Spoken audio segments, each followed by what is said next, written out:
Bíblia completa em um ano, dia 318, Atos 20. Passado o tumulto, Paulo mandou chamar os discípulos e os encorajou. Então se despediu e partiu para a Macedônia. Enquanto estava lá, encorajou os discípulos em todas as cidades por onde passou. Em seguida desceu à Grécia, onde ficou por 3 meses. Quando se preparava para navegar de volta à Síria, descobriu que alguns judeus conspiravam contra a sua vida e decidiu voltar pela Macedônia.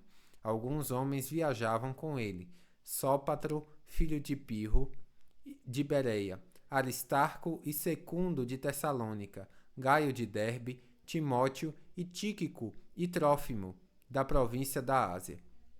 Eles foram adiante e esperaram por nós em Troade. Terminada a festa dos pães sem fermento, embarcamos num navio em Filipos e 5 dias depois nos reencontramos em Troade, onde ficamos uma semana. No primeiro dia da semana, nos reunimos com os irmãos de lá para partir o pão. Paulo começou a falar ao povo e, como pretendia embarcar no dia seguinte, continuou até a meia-noite. A sala do andar superior, onde estávamos reunidos, era iluminada por muitas lamparinas. O discurso de Paulo se estendeu por horas, e um jovem chamado Eutico, que estava sentado no parapeito da janela, ficou muito sonolento. Por fim, adormeceu profundamente, caiu de uma altura de 3 andares e morreu. Paulo desceu, inclinou-se sobre o jovem e o abraçou. Não se desesperem, disse ele, o rapaz está vivo. Então todos subiram novamente, partiram o pão e comeram juntos. Paulo continuou a lhes falar até o amanhecer e depois partiu. Enquanto isso, o jovem foi levado para casa vivo e todos sentiram grande alívio. Paulo foi por terra até Assós, onde havia definido que devíamos esperar por ele enquanto nós fomos de navio. Encontrou-se conosco em Assós e navegamos juntos até Mitilene. No dia seguinte, passamos em frente à ilha de Quios.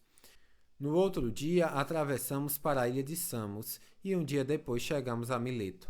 Paulo havia decidido não aportar em Éfeso, pois não queria passar mais tempo na província da Ásia. Tinha pressa de chegar a Jerusalém, se possível para a festa de Pentecostes.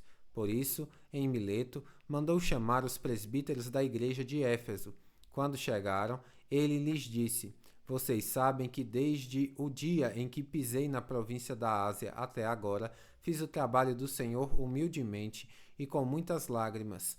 Suportei as provações decorrentes das intrigas dos judeus e jamais deixei de dizer a vocês o que precisavam ouvir, seja publicamente, seja em seus lares. Anunciei uma única mensagem, tanto para judeus como para gentios. É necessário que se arrependam, se voltem para Deus e tenham fé em nosso Senhor Jesus Cristo. Agora, impelido pelo Espírito, vou a Jerusalém. Não sei o que me espera ali, senão que o Espírito Santo me diz, em todas as cidades, que tenho pela frente prisão e sofrimento. Mas minha vida não vale coisa alguma para mim, a menos que eu a use para completar minha carreira e a missão que me foi confiada pelo Senhor Jesus, dar testemunho das boas novas da graça de Deus. Agora sei que nenhum de vocês, a quem anunciei o reino, me verá outra vez. Por isso declaro hoje que se alguém se perder, não será por minha culpa, pois não deixei de anunciar tudo o que Deus quer que vocês saibam. Portanto, cuidem de si mesmos e do rebanho sobre o qual o Espírito Santo os colocou como bispos, a fim de pastorearem sua igreja, comprada com seu próprio sangue. Sei que depois de minha partida surgirão em seu meio falsos mestres, lobos ferozes, que não pouparão o rebanho. Até mesmo entre vocês se levantarão homens que distorcerão a verdade a fim de conquistar seguidores. Portanto, vigiem, lembrem-se dos 3 anos que estive com vocês, de como dia e noite nunca deixei de aconselhar com lágrimas cada um de vocês. E agora eu os entrego a Deus e a mensagem de sua graça, que pode edificá-los e dar-lhes uma herança junto com todos que ele separou para si. Jamais cobicei a prata, o ouro ou as roupas de alguém. Vocês sabem que estas minhas mãos trabalham para prover as minhas necessidades e as dos que estavam comigo. Fui exemplo constante de como podemos, com trabalho árduo, ajudar os necessitados, lembrando das palavras do Senhor Jesus: a bênção maior em dar que em receber. Quando Paulo terminou de falar, ajoelhou-se e orou com eles. Todos choravam muito enquanto se despediam dele com abraços e beijos. O que mais os entristeceu foi ele ter dito que nunca mais o veriam. Então eles acompanharam até o navio. Atos 21.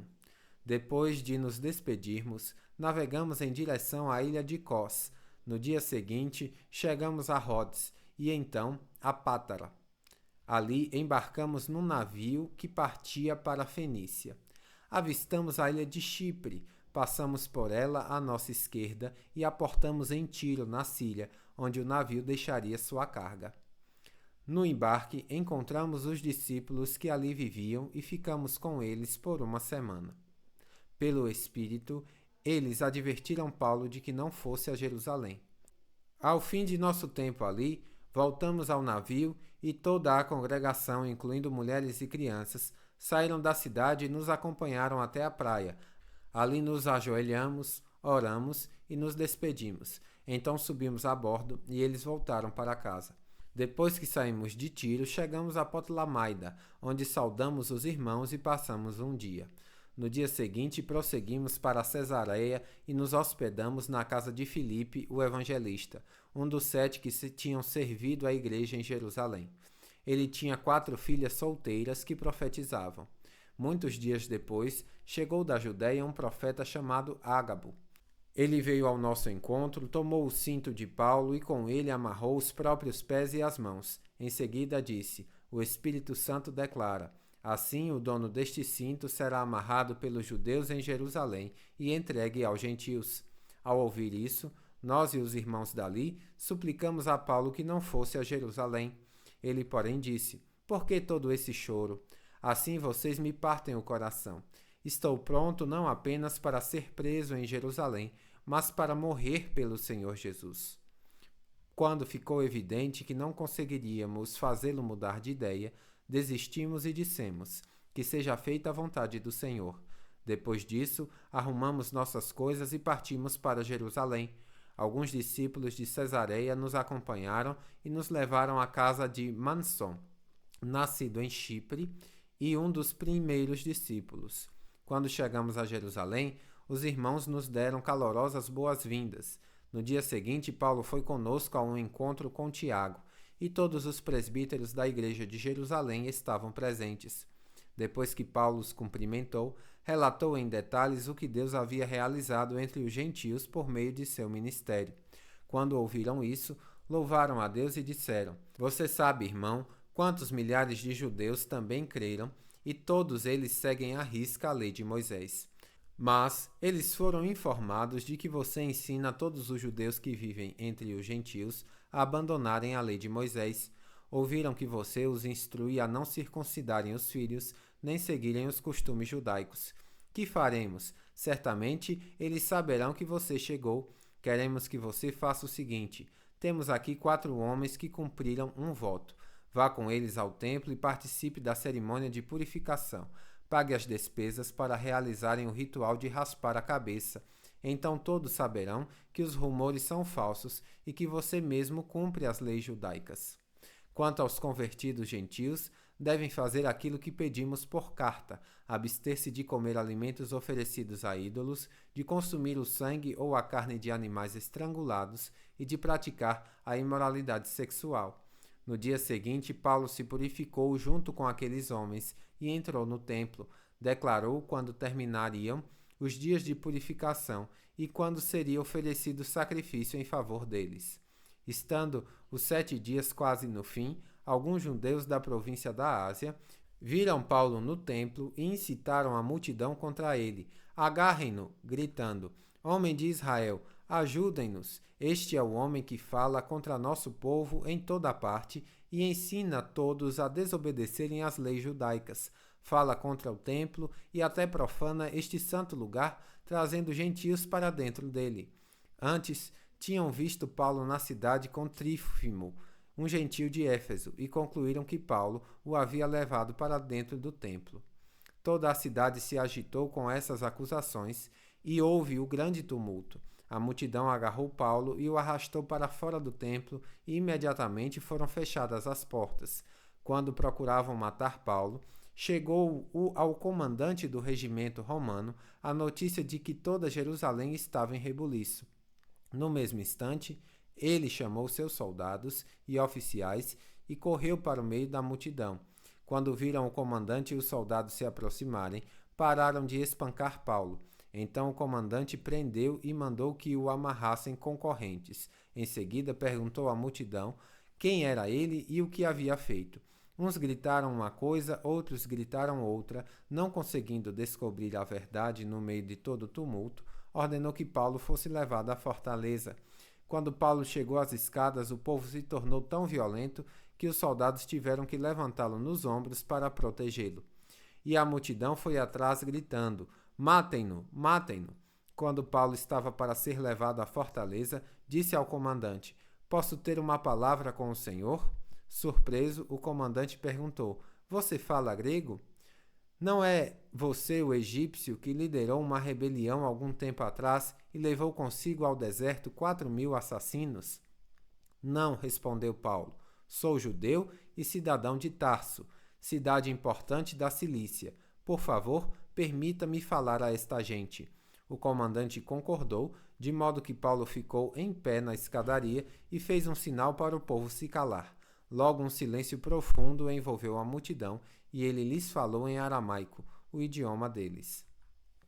"Irmãos e pais", disse Paulo, "ouçam-me enquanto apresento minha defesa." Quando ouviram falar em aramaico, o silêncio foi ainda maior. Então Paulo disse: "Sou judeu nascido em Tarso, cidade da Cilícia. Fui criado aqui em Jerusalém e educado por Gamaliel. Como aluno dele, fui instruído rigorosamente em nossas leis e nos costumes judaicos. Tornei-me muito zeloso de honrar a Deus em tudo o que fazia, como vocês são hoje. E fui ao encalço dos seguidores do caminho, perseguindo alguns até a morte, prendendo homens e mulheres e lançando-os na prisão. O sumo sacerdote e todo o conselho dos líderes do povo podem confirmar isso. Recebi deles cartas para nossos irmãos judeus em Damasco, que me autorizavam a trazer os seguidores do caminho de lá para Jerusalém em cadeias para serem castigados. Quando me aproximava de Damasco por volta do meio-dia, de repente, uma luz muito intensa brilhou ao meu redor. Caí no chão e ouvi uma voz que me disse: "Saulo, Saulo, por que você me persegue?" "Quem és tu, Senhor?" perguntei. E a voz respondeu: "Sou Jesus o Nazareno a quem você persegue." Os que me acompanhavam viram a luz, mas não entenderam a voz daquele que falava comigo. Então perguntei: "O que devo fazer, Senhor?" E o Senhor me disse: "Levante-se e entre em Damasco, onde lhe dirão tudo o que você deve fazer." A luz intensa havia me deixado cego e meus companheiros tiveram de levar-me pela mão a Damasco. Vivia ali um Ananias, um homem devoto e dedicado à lei e muito respeitado por todos os judeus da cidade.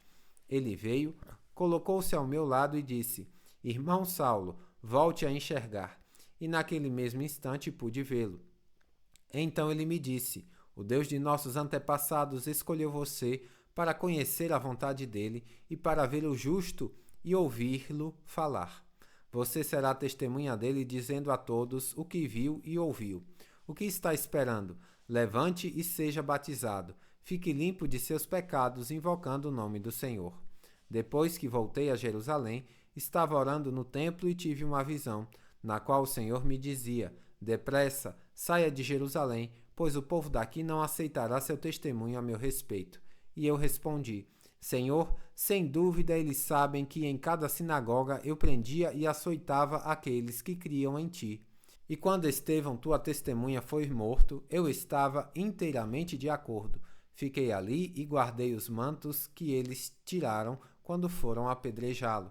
Mas o Senhor me disse: Vá, pois, eu o enviarei para longe para os gentios." A multidão ouviu Paulo até ele dizer essa palavra. Então começaram a gritar: "Fora com esse sujeito, ele não merece viver", gritavam, arrancavam seus mantos e jogavam poeira para o alto. O comandante trouxe Paulo para dentro e ordenou que ele fosse açoitado e interrogado, a fim de descobrir por que a multidão tinha ficado tão furiosa. Quando amarravam Paulo para açoitá-lo, ele disse ao oficial que estava ali: "A lei permite açoitar um cidadão romano sem que ele tenha sido julgado?" Ao ouvir isso, o oficial foi ao comandante e perguntou: "O que o senhor está fazendo? Este homem é cidadão romano." O comandante perguntou a Paulo: "Diga-me, você é cidadão romano?" Ele respondeu: "Sim, eu sou." "Eu também", disse o comandante, "e paguei por minha cidadania." Paulo respondeu: "Mas eu sou cidadão de nascimento." Quando os soldados que estavam prestes a interrogar Paulo ouviram que ele era cidadão romano, retiraram-se de imediato. Até mesmo o comandante ficou com medo ao saber que Paulo era cidadão romano, pois tinha mandado amarrá-lo. No dia seguinte, o comandante ordenou que os principais sacerdotes se reunissem com o conselho dos líderes do povo. Queria descobrir exatamente qual era o problema. Por isso soltou Paulo e mandou que o trouxessem diante deles. Bíblia completa em um ano, final do dia 318.